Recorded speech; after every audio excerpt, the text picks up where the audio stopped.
right, we're starting to see people come into our virtual doors. This is absolutely fantastic. We're going to get started in approximately 2 minutes of time. Get yourself settled, grab paper and pen, and maybe a little bit of water to get you hydrated, because there's going to be a lot of spicy takes during our conversation today. So again, we'll get started in just a few moments. We're so glad that you are here. So in the chat, I'd love people to share their location, role, and one word that describes how you feel today. So location, role, one word. Christina Landy's feeling awesome. Love to hear that. Yes, Kate, go Bills. Into that. Folks calling in from all over, from Berlin over to Virginia. Always so exciting when a bunch of people operation, HR professionals come into a space. I can already just feel your energy from the chat. So exciting. Asha's here from Detroit. Oh, we have Jordan calling in from South. Calling in, I'm dating myself, but you know, from South Africa. Nice to see you, Jordan.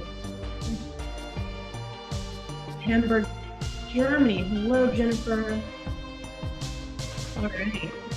I'm going to do a slow fade out of that music so we can go ahead and get this conversation started. So you're already familiar with the chat function. It is there and ready and willing for you to use at any moment. We have a person who's on the ones and twos in the chat space. If you have kind of general questions about LifeLabs Learning, Leapsome, or Ethena. If you have questions about the content, I'm going to actually ask you to go on over to the Q&A space down below. So in your Zoom bar that says Q&A, we will be having a 15-minute Q&A towards the latter end of our experience.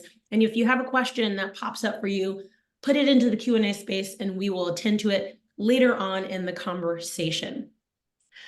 So now that you have experienced those two elements, a little more housekeeping, do know that the recording will be shared with you. We would never allow you to come into an event without giving you the goodies later. So do know that that will be in your inbox at a later period in the future. And of course, we are really excited to have you here. Now let's kick off the festivities, everyone.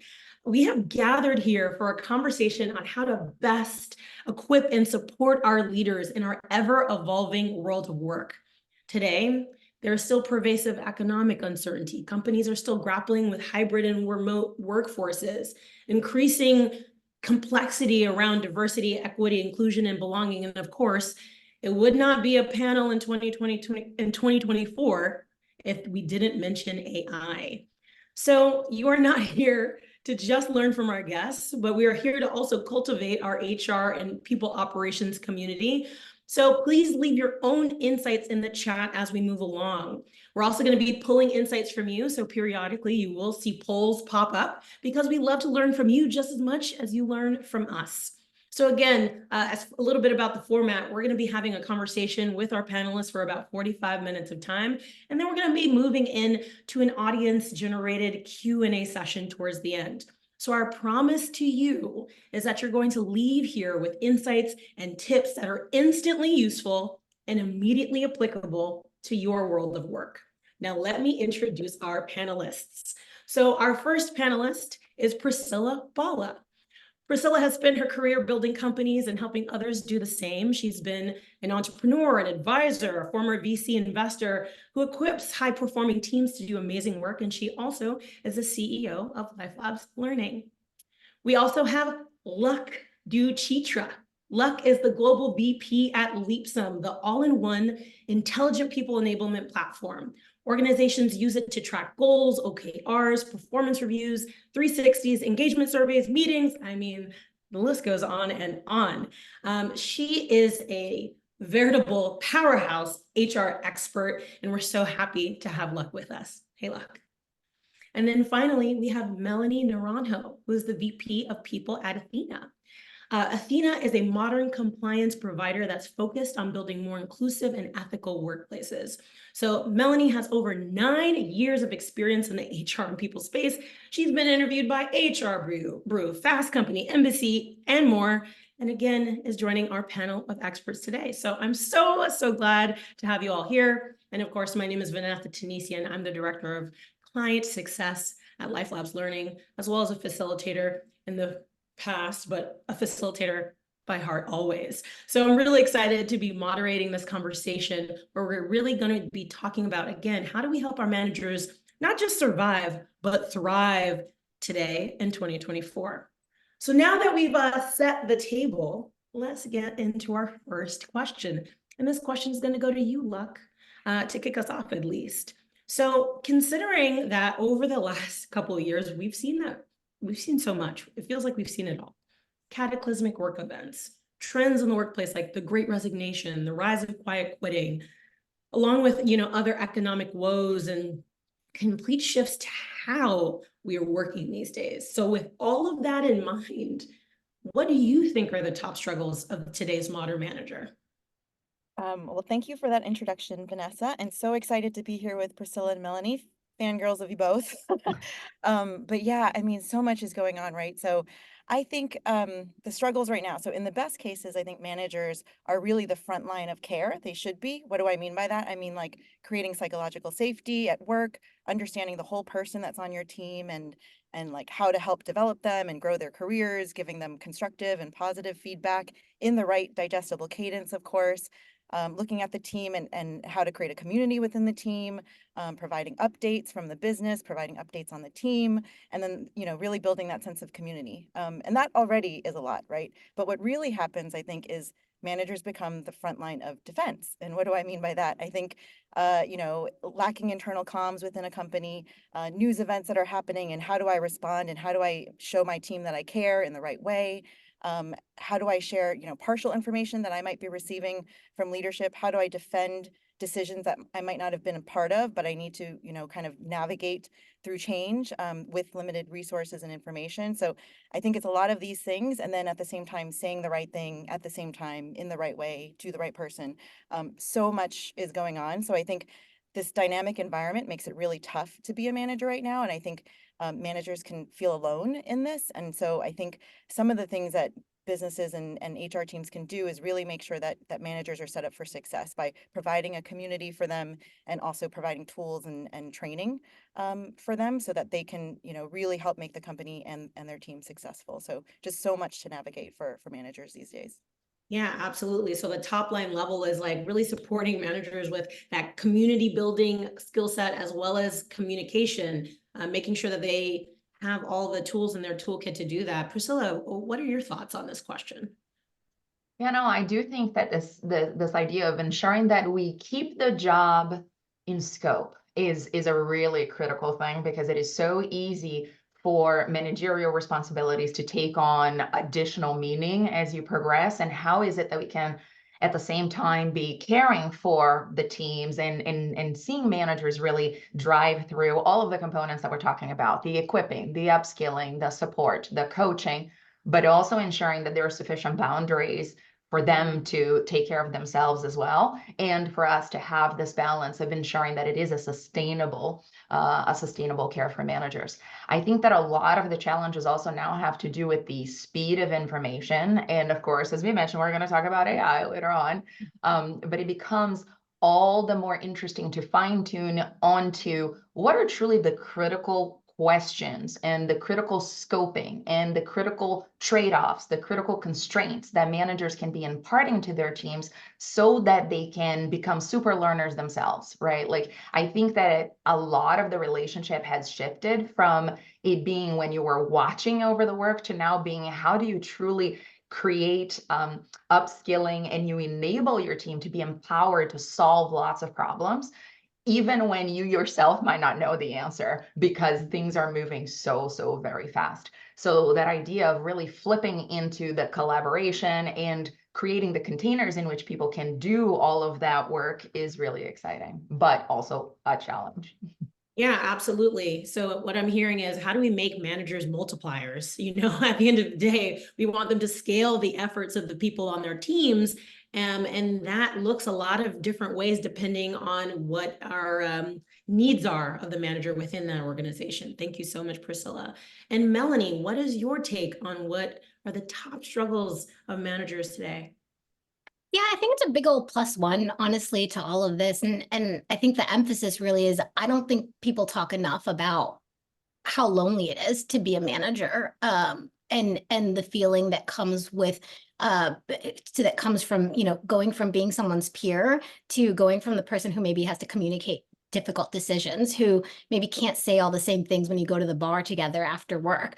The other thing I will say, and I always like to ask this question for the comments, just because I'm curious, like it literally is I want to see, like, am I making this up? Give me a +1 if you've ever seen a manager get promoted into a people, like from IC to people manager, without receiving manager training. And while that comes in, right?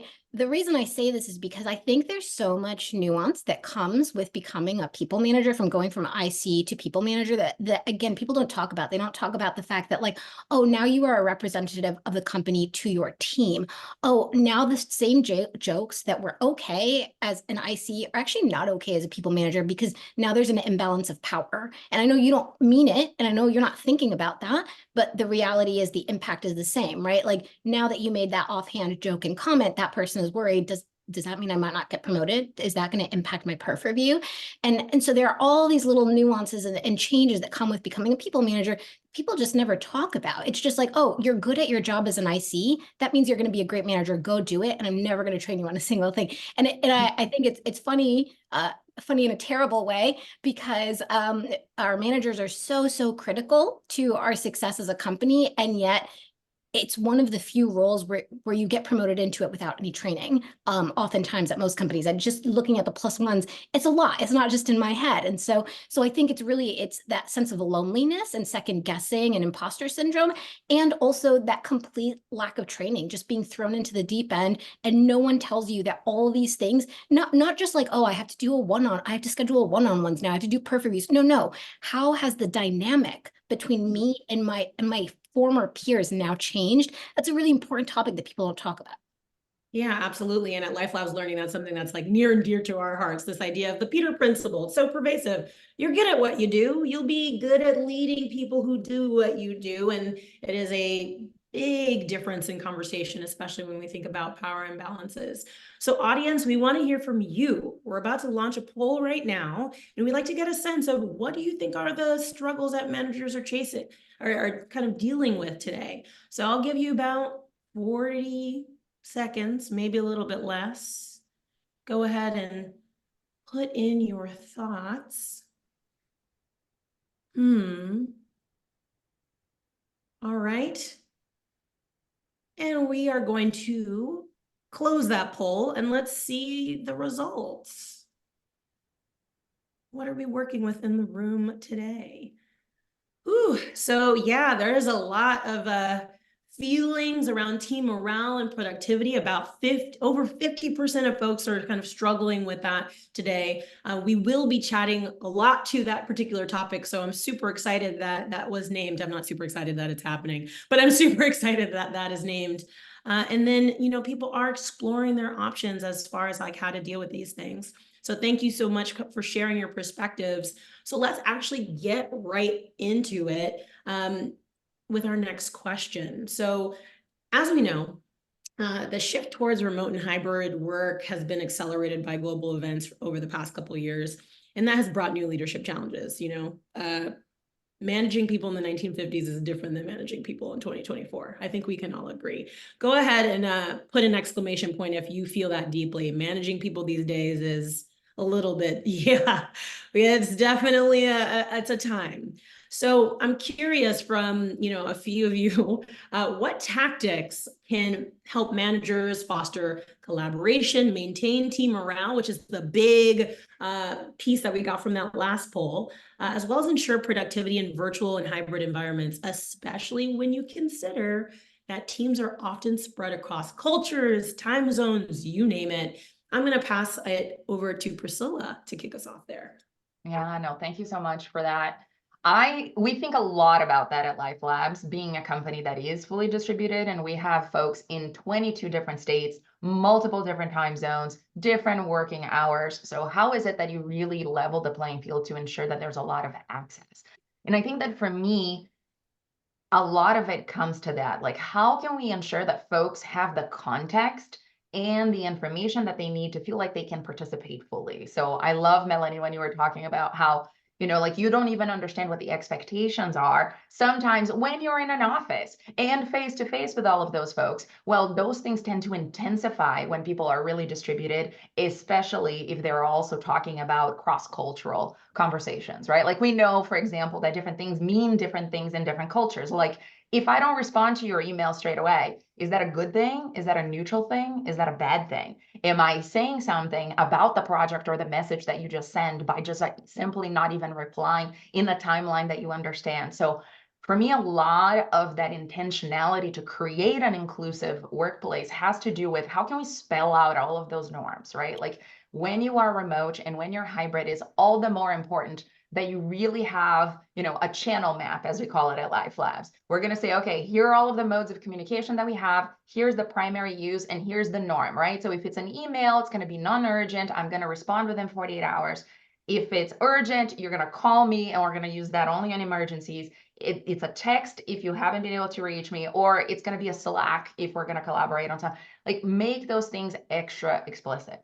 I think that continuing the cadences and rituals of conversation is also all the more important, right? Like, are your one-to-ones super consistent? Are the team cycles that you have also very consistent? Are there opportunities for different groups to come together? Because a lot of folks bemoan the fact that like, well, you can't bump into each other anymore. There are some ways to create some bumps. Like, do you have designated times for cross work and cross collaboration, where even if people are silent, they can actually jump into a room, tell everybody else, here's what I'm going to be working on, and do a 25-minute Pomodoro together. Do you have virtual office hours? This is one of the most successful things that we've done at LifeLabs. All of our leaders have virtual office hours that are accessible for folks in all of their calendars. And anybody in the company can just come in and sign up for a slot. And having that permission stamped right there so that people know, hey, you're not going to be interrupting, you're not going to be inconveniencing me. Like, I want to chat with you is super, super good. I think that giving the context, like explaining to people why things are being asked, becomes so much more important in that context as well, right? So if I'm going to say, hey, can you give me that data today? Adding in, I need it because X, Y, and Z is also going to happen, is going to make the collaboration so much more impactful, because now I understand both, again, more specifics around what they ask, but also the impact of the work that I'm doing. And that's so important so that people truly feel that sense of team and connection and connectivity to one another. So all of those are steps that I'd recommend, and making time for social connection as well. Right? Like, I think that it's easy to just be all work, all work, all work when you can just jump from meeting to meeting. But how is it that we're making space for building small talk in, having different stand-ups with other folks, suggesting that people do virtual coffees together, announcing celebrations to the whole company, scheduling demo times where people can like showcase some of the things that they're doing and what they're learning. All of those things are also really great tools to ensure that you have that collaboration and feeling of team and participation for the whole company. Yeah, absolutely. So for the folks who are listening, we had a litany of items that we could actually equip our managers with. So let me just highlight some of them before we hear from another panelist. So the big takeaway here is being intentional in our communication norms. So one of the things that I thought was really interesting about what you mentioned, Priscilla, is that people may have their own assumptions and expectations about how we use certain communication channels, especially if we're moving from one work environment to another. Perhaps you worked in an environment where it was very Slack heavy, and then you move into a different environment where it's an email culture. So letting folks understand sort of like the rules of engagement when communicating. In that communication, share context as much as possible. There's something that's called misattribution. People will make up reasons for why you did or said anything. So tell them why you said or did that thing. Additionally, there are ways to build sort of that social capital, that phatic communication, that's what we like to call it in behaviors of inclusion, that creates that mesh, that glue that Luck mentioned is so important in the world of work. So how can you build in that time for humanness within your communications? And Luck, since I just mentioned you, I'm curious, what are some tools that you think might equip leaders in maintaining morale, fostering collaboration, and ensuring productivity? I love everything you said, Priscilla, so taking some notes as well. But yeah, I think that humanness that you just said, Vanessa, is so important. As we've shifted to this world where you need to do more mental math to kind of connect with people, and you have to invest the time in that, right? So I think even something simple as joining a new team and all of this stuff, like creating a space for everyone else. And as a manager, I think it's the responsibility to kind of build that cohesion, like we said. So even just doing icebreakers as a ritual, and you can rotate with different people leading the session, so it gives people an opportunity. But something as simple as that all of a sudden connects everybody. Like, what's your favorite song? Building your playlist together. Like, these human things can really bring out this sense of connection, even if you're kind of in different countries and different spaces and different times. So I think those things are really important. And and that planning again is super important, because like Priscilla, like you said, different time zones. Like, I'm dealing with that now with offices globally, and you do need to be intentional about, like, what am I writing? When do I send the update? Like, being clear, like on your Slack emoji, like what you're doing and stuff, so that people kind of have a little bit more visual understanding of what's going on, if you don't have that like water cooler visual of what's going on. So simple things, but we take these things for granted. And I think a manager can really play a really pivotal role in making sure people feel this permission to feel this sense of connection. Yeah, and I think one of the things that I love about what you mentioned is, like, underneath the surface, there's also this tone of like over communicate, let people know what is coming up for you. I think, again, we take for granted that when we're in person, we have a lot more cues and signals that we can work with. And within a distributed or virtual or cross-cultural space, we have to be a little bit more explicit. I think also one of the things that you mentioned is like that idea of humanness. One of the things that I've seen circling the world of work are sort of these addendums to emails that says, I sent this email when it was best for me. I also honor your time, so please reply when it's best for you, especially if we're working kind of across spaces. And because this is such a juicy question, Melanie, I need to hear your hot take. What do you think? I'd love to jump in, because I think I really love what Priscilla is talking about with regard to sort of equipping managers with the right tools, and then what Luck is saying in terms of like keeping it simple. I think that's an important piece to emphasize, because I'm just going to put it out there. I think as HR professionals, sometimes we can overcomplicate things. Sometimes we can create a whole big goal out of a problem that we're seeing. So we got to roll out this whole huge engagement survey, and it's going to take us an entire quarter to look at it, analyze the data, come up with this really robust solution. I actually think sometimes less is more, and distributing the workload is really important. And so let me talk in some specifics. I think perhaps, if this is a thing that you're concerned about, you don't necessarily need a whole engagement survey to root out the issue. You can actually just equip your managers with a simple question. Tell your managers, hey, all managers, by the end of this week, please ask your direct report this one question. On a scale of 1 to 5, how motivated are you when you come into work every day? And what would it take to get that score 1 point higher? And when you do something like that, what you're doing is, 1, distributing the workload. It's not HR's job to fix everything. You're making it very clear. Your message signaling. We got to share the responsibility here. 2, you're giving the manager some agency here, some power. You're giving them the right tools. And 3, you can catch trends, because you can say, hey, if you notice trends, bubble them up to me. You didn't have to do a whole survey to do that, right? And now the managers can start to form a solution. I think the second reason why that's so important, or the second like sort of bucket of reasons why that's so important, is because I think that it's very easy for anyone to get into the habit of thinking there's a one size fits all. There's going to be this one solution that's going to fix everything. The reality is, what motivates one person might not be what motivates another person. One person on this team might be really upset because they've seen, a wave of terminations, and they're really worried about that. Whereas maybe somebody else is like, wow, I'm very pleased that we're, getting rid of people who are underperforming. That makes me feel better about our high performance performance culture. And somebody else on another team might be struggling because they feel like there's not enough flexibility. They just had kids. They don't know how to cope, right? And so I think it's very important to remember that truly it's not a one size fits all solution. And the more that you can empower your managers to find the size and the solution that fits for them, the more likely you will be to find an effective solution. The last thing I'm going to say, just in terms of productivity, I'm going to say the hard thing. I'm going to say it, I'm going to drop it, and then we can walk away or come back to it if anybody wants.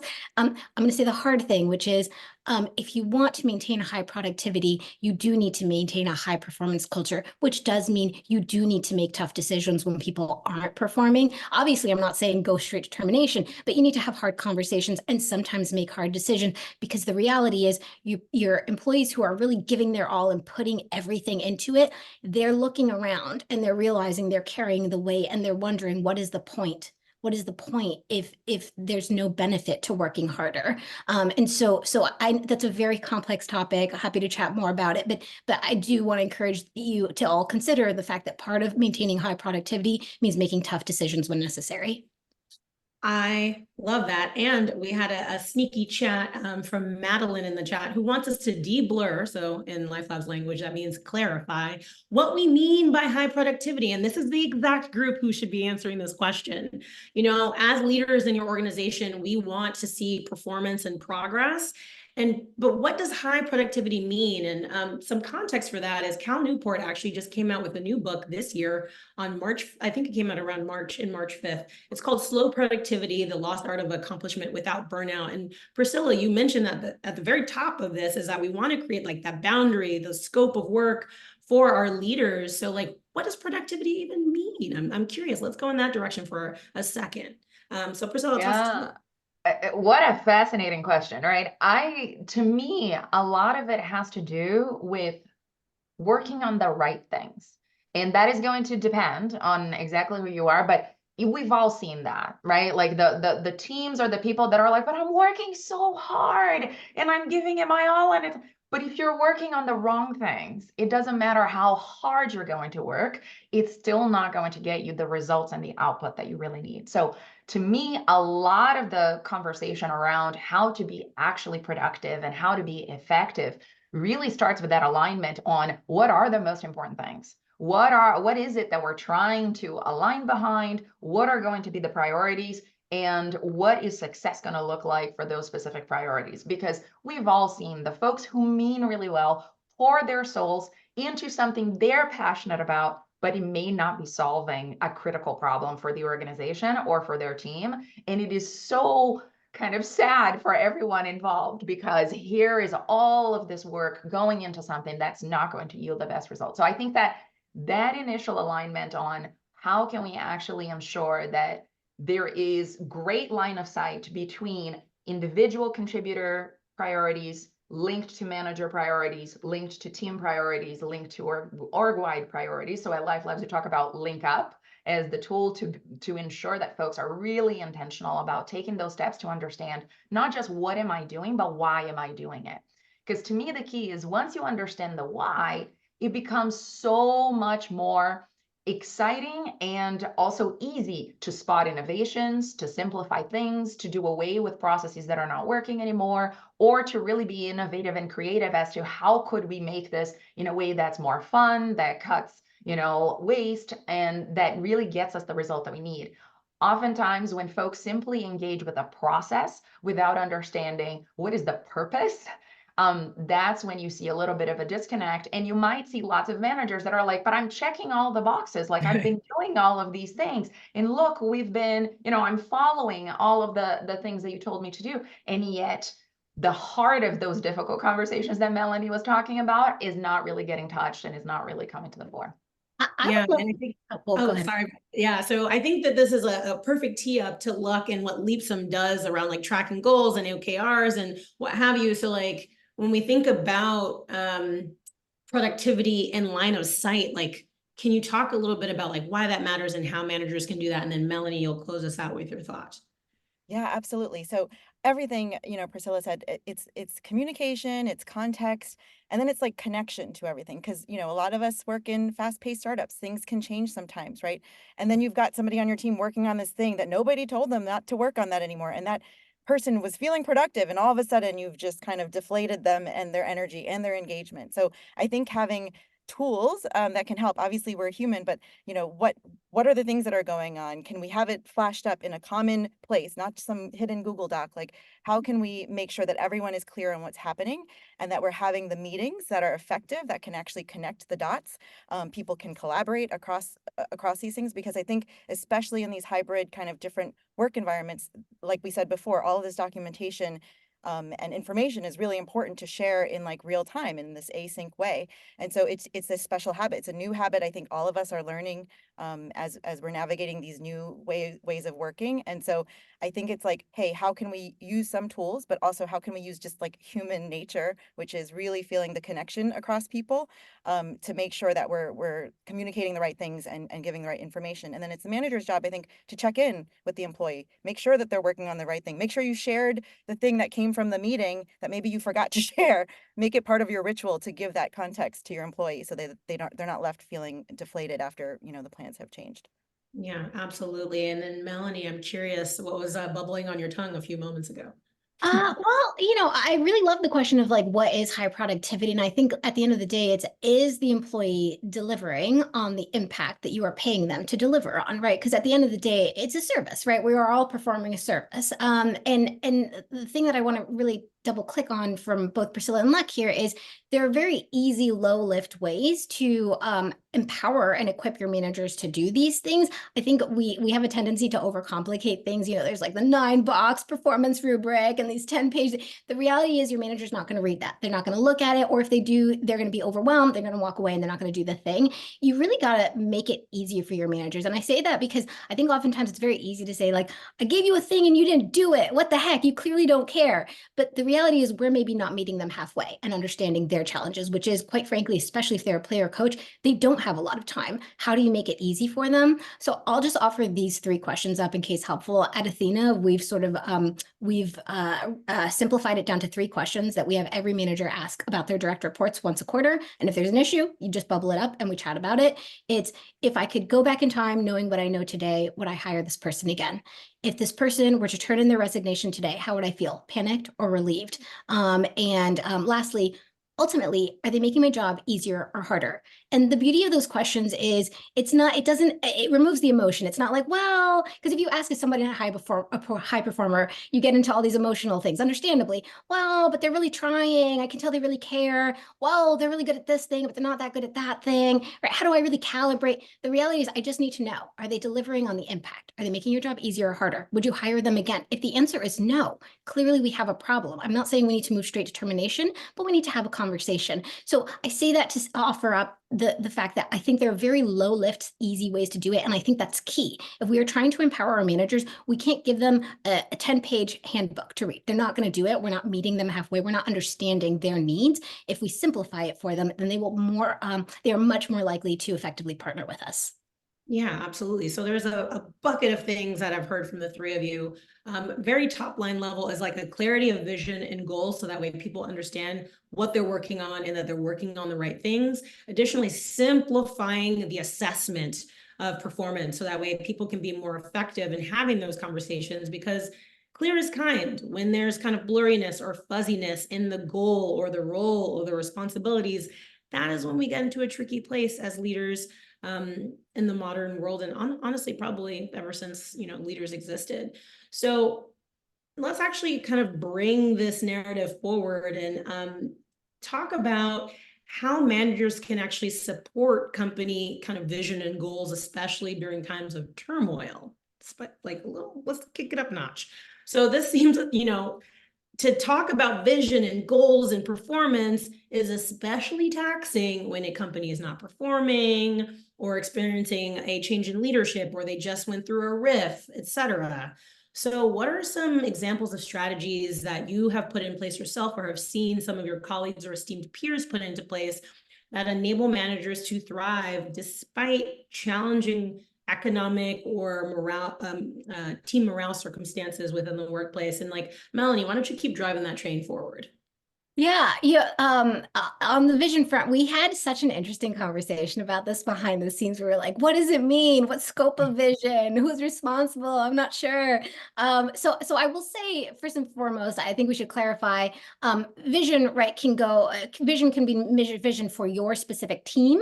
Vision could mean for the department. Vision could mean for the entire company.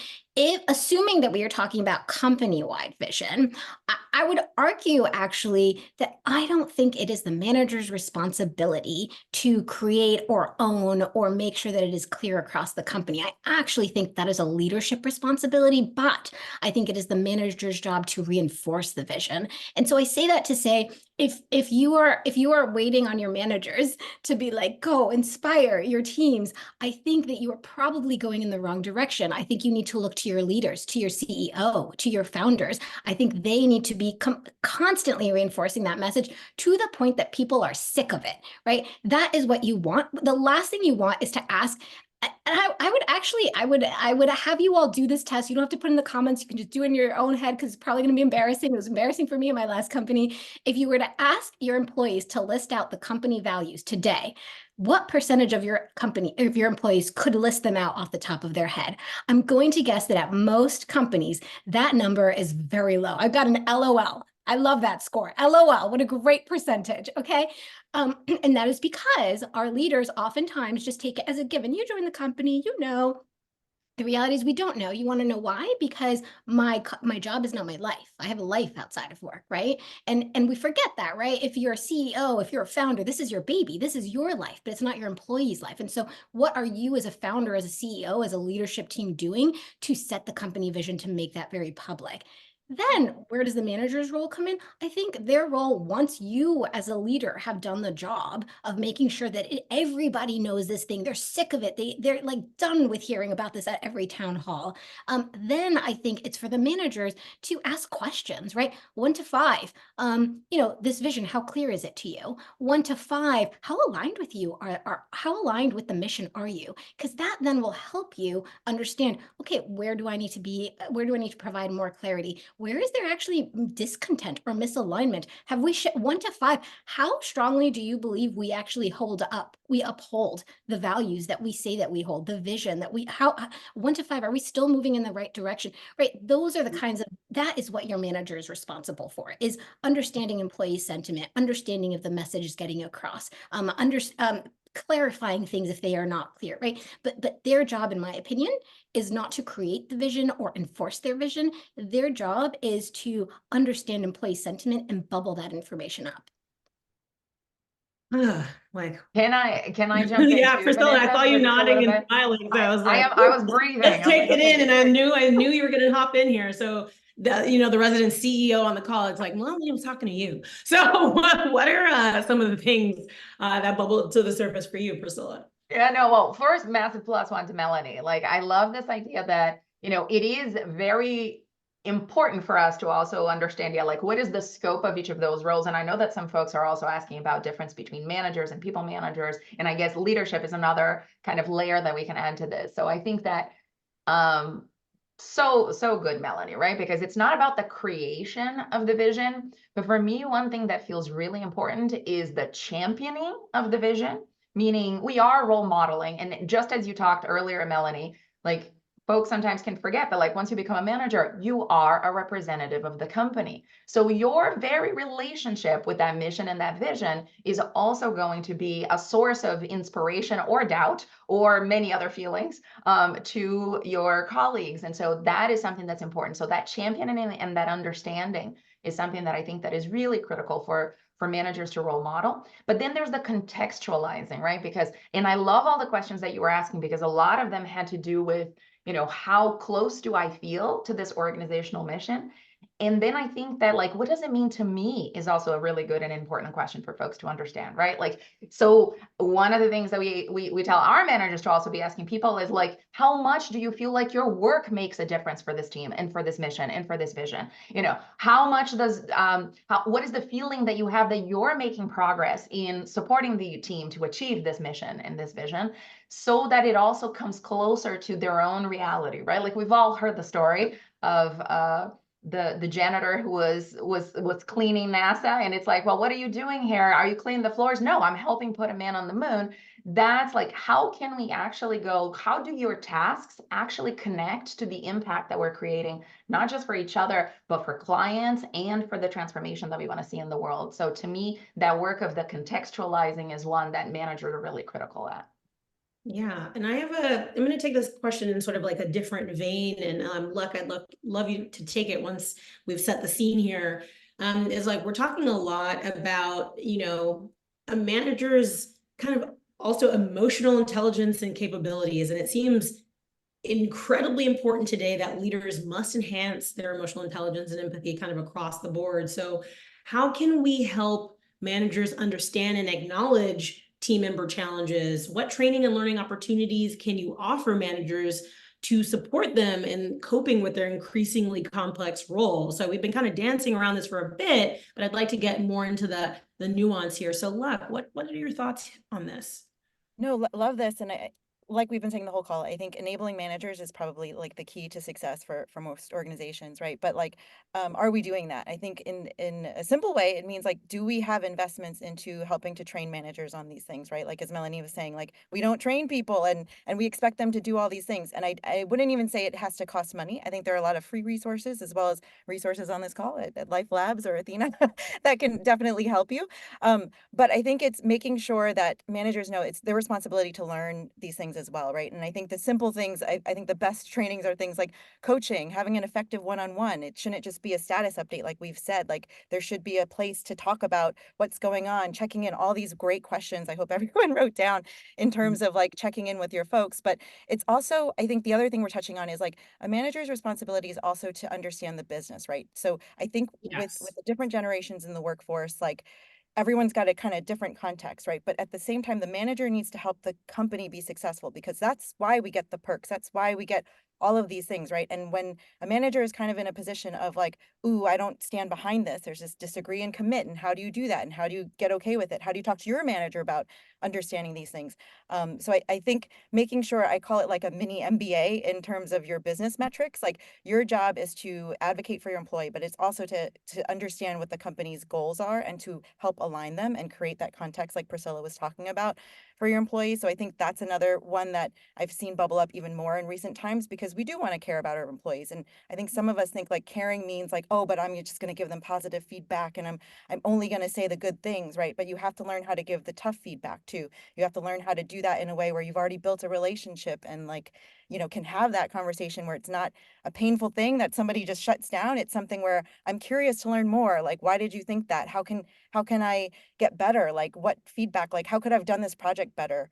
Things like this that, takes relationship building. And then the last thing I'll say about this is everything we've been saying about building that community. I think we can, give people Google and different tips to do things, but if you don't practice doing it, you can't get good at it, right? So that's why I think a free thing to do is creating a cohort of managers to just talk to each other and saying, hey, HR doesn't have to be part of this. We're here if you need us, but please talk to each other about some of the things that are going on your team, because it might be something similar to someone else. And then you don't feel alone, like we've been saying, managers are kind of out there on their own as well. So I think just some basic human skills of creating that connection and then doing what you would want your manager to do for you, and having that mindset can really help make sure that you're feeling empathetic, but also supporting someone's career and not just like kind of yesing them and saying pleasing things, right? And giving them the ice cream and candy. It's also like, but these are nuggets are going to help you grow and become a better leader and worker. Yeah, absolutely. And, audience, we're going to go into a little bit of a reflection moment. Metacognition is super important for us to actually learn. So let's take some time to reflect. We're going to launch a poll to think about this particular question. Creating in-house management training. Is it a struggle for you or is it not? So one is not at all. It's a walk in the park. champagne all day, or, you know, cider if you're not into that. And then 5 is full struggle. Like, it is not easy. So go ahead and put your selection in here, considering that, you know, training is imperative. What do you think? 2 more seconds here. We're going to go ahead and close that up. And what do we, okay. So we're seeing people more on the side of the 3s, 4s, and 5s. So what we will say is that training is imperative. As we mentioned at the very top of our conversation, the Peter Principle is our enemy. We don't want expert individual performers to ascend to manager roles without any support, whether that's peer-led, whether that's in-house, or whether it's providing opportunities from folks like LifeLabs, Ethena, or using tools like Leapsome. Super, super important. And I promised you an AI question, so we're going to move in that space before we open it up to audience questions. And this one is going to start off with Priscila. So as we know, we've already done a couple of, you know, conversations on AI. The interest has exploded. Everybody at home, just go ahead and use your hands. Go like this. I know I can't see you, but explosion. And many companies are trying to keep up. So taking a lens to the manager experience, how can we use AI and other tech tools to support the modern day manager in their primary role as a leader? And this will be a speed round for all of our panelists. Let's keep it to about 40 seconds per person so we can get to these audience questions. Priscila, you take it away first. Okay. So the best description that I've gotten for AI so far is use it as an intern. Treat it like an intern, like the most overeager intern you've ever had, right? So they know a lot of stuff, they have access to a lot of information, but don't trust what they do because they've never worked a day in their life. So this is now like, how can you use it to start with drafts? So for example, at LifeLabs, like at times when I've had listening tours, or if we take the questions that Melanie was talking about, if you gathered all of your, we call them podmates at LifeLabs, the folks who a manager supports, like if you gather all of that podmate input and you stick it into AI, you can now have a summary of the greatest areas of opportunities, trends across your team. So any kind of data analysis that you want to do on that sentiment, morale, areas of focus, it's a really great tool to summarize tons of information. You can inject a lot. Oh, time. Bye. Sorry. So one of the things that we do at LifeLabs is use a timer. The timer told Priscila to stop, not me. Melanie, it is your go. 40 seconds on the clock. How might we use AI to support our managers? Oh my gosh, you know what a great question. I don't know that I have a whole ton to add to this, and I'm gonna voice that for the other HR people in the room who are sitting there being like, AI, do I have to think about that right now? I'm just gonna validate your feelings. I'm sitting tight, okay? I'm waiting for the experts to tell me what to do. For now, I'm gonna sit tight. Priscila, I liked your answer. Luck, I'd like to hear your answer. Nothing else to contribute here. All right, you got a 7-second bonus, Luck. So what is your take on how we might use AI to our advantage? Yes, we love AI at Leapsome, so we're definitely putting it into the software. So where it helps our managers, I think, is like when you're doing performance review, like it's hard to write these words. How do I pull it? And AI can help, you know, synthesize things and fix things up. So it doesn't have to always be this complicated thing. But I like to say, because sometimes things are happening in the world and the news, and I don't know what's happening. And sometimes I like to go to AI and just say, when did this happen? What is this? Like, what does this mean? And it just like makes you feel less like, you know, more in the know, I would say, about things. So I think it can be complicated things like putting all the prompts in and learning how to like effectively write, you know, the comms that you need for the company, you know, statement on this and that. And so, and designing a workshop, things like that, timer. But yes, go AI. All right, high five panelists. You all survived that speed round, and now we're going to turn our attentions to some of the questions in the Q&A. So throughout our conversation today, people have been dropping things into the chat. So I'm going to go ahead and cherry pick a couple of ones that I think would be really important to voice. So I'm going to go to Fadia's over here at 11:14 a.m. How do we draw the line between a manager, a people manager, and a leader? How do we make that distinction clear? And from my perspective, they might be commingled, but I'll toss it on over to you, Melanie, to kick us off. Like, how do we make that distinction? I'm so sorry. I was still thinking about what Luck had said. Could you repeat the question?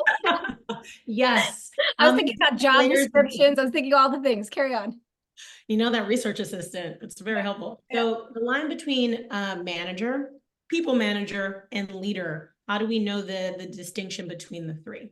Oh, that's a great question. Okay, so for the record, for me, I think it's semantics. Manager, people manager. I think it's the same thing. And now, if you're talking about like, I'm talking about management or like senior leadership, that's maybe a different thing. So for the record, I think manager, people manager, same thing. Unless you're talking about like IC manager, like you're a manager of accounts, for example. In terms of the bigger question, I think, which is senior leadership versus managers, I think it's the scope, right? Senior leadership, they're probably responsible for an entire team versus an individual or two people. And so with that increase in scope comes an increase in responsibility. You may have to come up with a vision for your own team. And so I won't go into, because I want to give other people a chance to speak up, but generally speaking, I think the difference is scope. I got you. We're going to go to another question, and this is going to go to you, Luck. So Tammany Fernandez asks, I think managers fear being disliked. Totally true, Tammany. Don't we all? And don't set high expectations for their team. So how do we encourage them to set a high bar?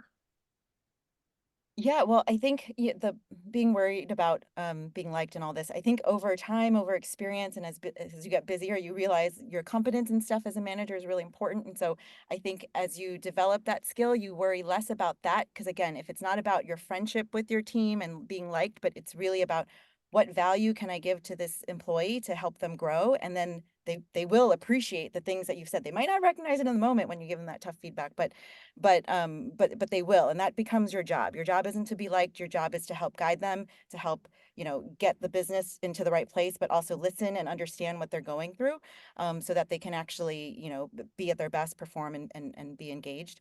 And what was the second part of this? I think you answered it perfectly. So we're going to go to a different question for Priscilla. This is coming from Ruth Pereira. I apologize if I'm pronouncing your name incorrectly. So in a scenario where engagement is significantly low and budget constraints, aka no budget, and demands for benefits such as flexible compensation, training, even additional time off, and the response is no from higher levels, how can HR implement practical actions to enhance engagement and boost productivity? So over to you, PB. Yeah, no, love that question so much, because a lot of it also has to do with how do we spread the onus? And Melanie is a great advocate of this. And I think it is so much more fun when folks get to co-create and collaborate, right? So for me, it's more about how do we spread the onus of creating that engagement and that collaboration and that team spirit across the organization rather than just having it centralized in HR sometimes. I would say there's so many ways that are low budget or no budget. They're still going to require time. So to me, even I would start by even understanding, like, what is your company's engagement quotient? Like, how much time do people actually allocate for giving people permission to get together with each other or get together as a team? Do you have dedicated weekly or monthly or quarterly times when you can actually have fun? And when we think about fun, there are different activities that are not going to be very costly. Like recently at LifeLabs, we did a vampire murder mystery game that was completely virtual and on Zoom, and it was a ton of fun. And we've done lots of other things that where the budget is going to be low, but the engagement and the connection and that sense of social contribution is going to be very high. Lots of ways to do this is also to open up, find a few champions, and then get that train started, right? Like, we've done skill sharing across the organization. I've taught the team how to crochet, and people have done all kinds of other fun things. So you can be very intentional about creating some of those spaces so that there's still access and engagement without having a lot of cost. I love that. And I see two questions in the Q&A that I'm going to mix together, one from an anonymous human and another one from Kimberly Von Canal. So we spoke a lot about being able to build community at the leader level. And there's a question around, like, the inheritance of team members. Sometimes you gain folks who you wouldn't have picked. So I'm curious, with those two dynamics at play, the idea of like building community and sometimes building community with people you wouldn't typically build community with. What are some tactical tips or resources or tools that people can apply to that experience? So I'm going to pass it on over to Luck, and then I'd love to hear from Melanie, and then PB, you'll be the last to speak on this. So Luck. Yeah, no, sounds good. It happens, and I think your job as a manager is to just get to know the person.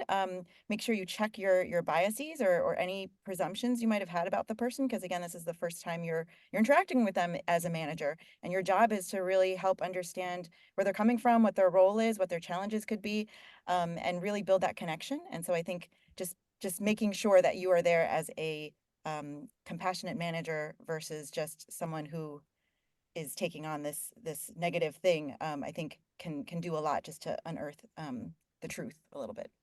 Gotcha. And I'll poke at that a little bit more to de-blur you, Luck. What does compassion look like within the manager sense? I think, we forget, and sometimes this is where, this is our job and we're robotic, but at the end of the day, there's a human on the other side. And just like you might have had a hard day or something like this, you might want to give the benefit of the doubt to the other person. I mean, if this is consistent and it's happening a lot and there are a lot of excuses, you kind of dig at that and get curious about it. And then you as a manager are a human again, you have a brain, you can evaluate what's going on, really have the discussion, really force yourself to have a very honest and truthful discussion and see if you get to the bottom of it, right? And you hope maybe there's something there, maybe giving the benefit of the doubt made this person's day, they've turned around. And in the other case, maybe it's not. And then you have a tough conversation like Melanie alluded to, like maybe it's just not the right fit for this role. Gotcha. Thank you so much, Luck. Melanie, what are your thoughts? I think generally speaking, I go by the saying, replace assumptions with questions. So I think start with lots of good questions. What do you look for in a manager? How do you define a good manager direct report relationship? What are your strengths that I could leverage or really benefit from as your manager? Show them that you care, that you want to understand, and like genuinely seek it out. And then the second thing is just, I would say, treat this as a learning opportunity and a growth opportunity for you as a manager. I've never managed a person like this because I wouldn't have hired a person like this. What could I learn from this? And I will just remind everyone, right, that studies show that diversity of thought, of approach, of life experience lead to greater innovation and success. So it truly is a growth opportunity for you to be bringing in this person that you might not otherwise have partnered with. And then yes, if things go wrong, of course, do Luck's approach. But before that, right, look at this for the gift that it is. Yeah.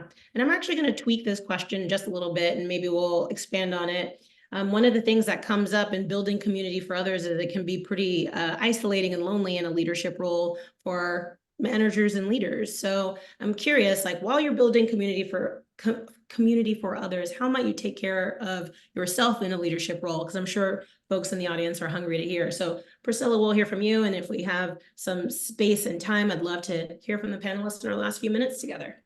Okay.